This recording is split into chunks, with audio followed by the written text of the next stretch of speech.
कुछ अब धमाका करे भैया। तो उसमें पवन सिंह रिप्लाई देते हैं कुछ नहीं, हम बहुत धमाका करने वाले हैं, करेंगे।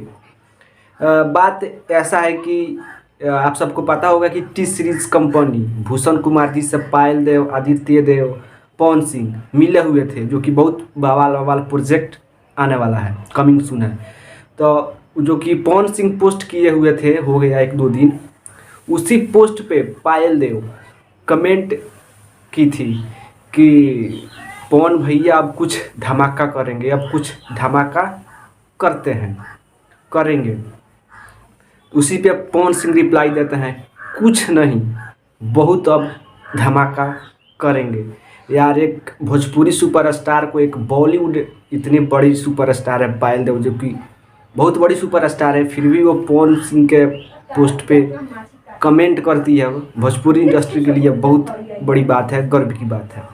तो हो जाइए तैयार, बहुत बड़ी धमाका होने वाला है बॉलीवुड, जो कि खुद पायल देव जब कमेंट की है तो इसका मतलब बहुत बड़ी आने वाली है। बस थोड़ा सा वेट करते हैं, होली बाद ही आएगी।